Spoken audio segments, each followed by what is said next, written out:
A beautiful boy was born into the world, but not into a family. His parents were young, unmarried, afraid. They couldn't raise him, so they gave him away. Even before he could speak, he was rejected. The boy was Steve Jobs. He was born on February 24th, 1955, in San Francisco, California. His birth parents, Joanne and Abdul Fattah, were students. They weren't ready. They put him up for adoption, but the first couple who agreed to adopt him changed their mind. They wanted a girl. Rejection again. Eventually, a mechanic and his wife, Paul and Clara Jobs, took him in. They gave him love, a home, and a promise that he would one day go to college. Steve grew up in California in a modest home. He wasn't easy. He was curious, restless, always asking why. He didn't like school. He got bored. He didn't fit in. But he loved machines. He loved design.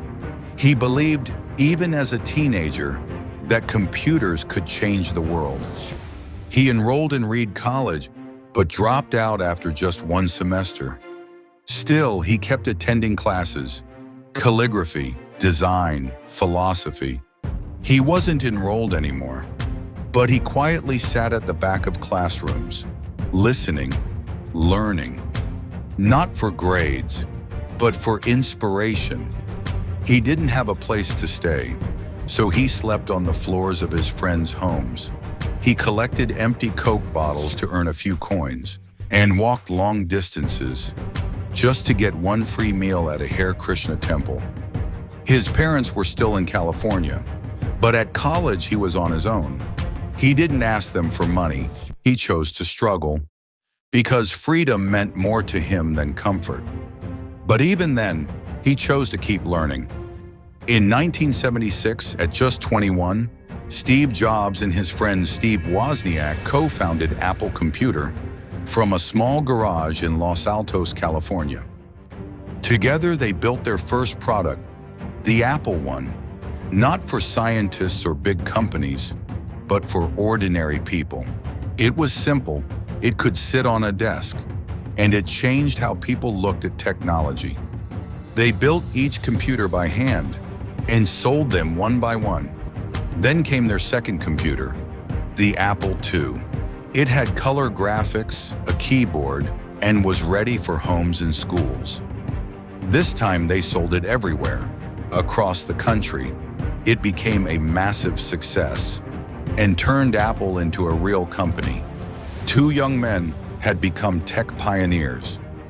But over time, Wozniak quietly stepped away from the business. He didn't enjoy the corporate world.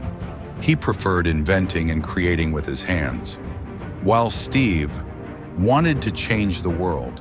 Steve was brilliant, but intense and often difficult to work with.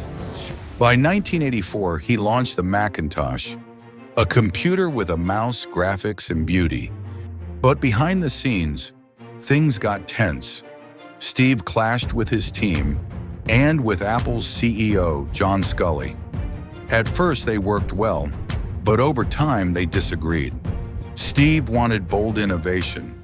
Sculley cared more about profits and stability, not risky innovation. Steve attempted to take back control by trying to have Sculley removed, but Sculley found out and informed the board.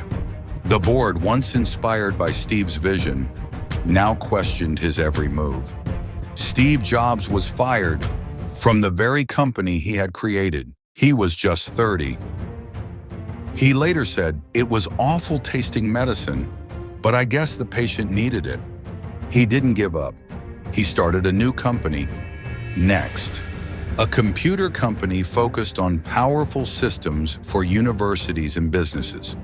It wasn't a commercial hit, but its software would later help build the foundation of future Apple systems. And another, Pixar, an animation studio he bought from George Lucas. Under Steve's leadership, Pixar partnered with Disney and gave the world emotional, groundbreaking films like Toy Story, Finding Nemo, and Up.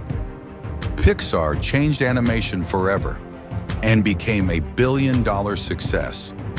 In the middle of all this, Steve Jobs also found love. In 1991, he married Laurene Powell, a business student he had met at Stanford. By the mid-1990s, Apple was struggling. Sales were down, and its vision was fading. So in 1997, it bought Next, not just for the software, but to bring Steve Jobs back. And just like that, Steve Jobs returned to the company that once threw him out.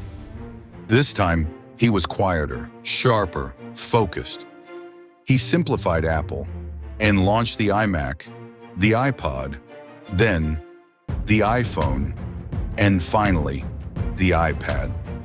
He didn't just create gadgets, he changed the way people communicate, think, and live.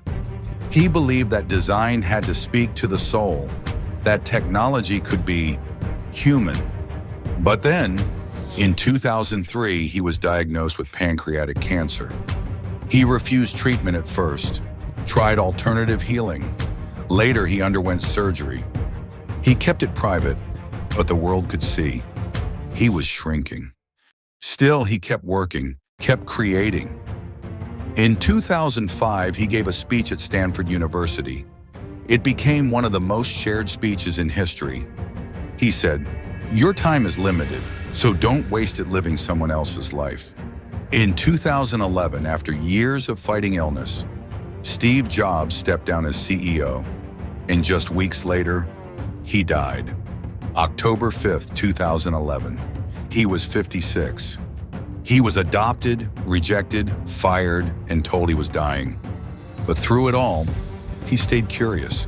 He kept dreaming and never gave up. And gave the world something different. Not just computers, but vision. Not just design, but purpose. He is no longer with us, but his creations are in every home.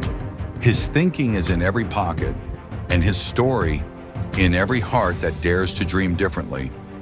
He changed the world, and his name will live on forever. Steve Jobs. If this story moved you, don't forget to like, share, and subscribe. And if you want more inspiring journeys, check out our other videos too.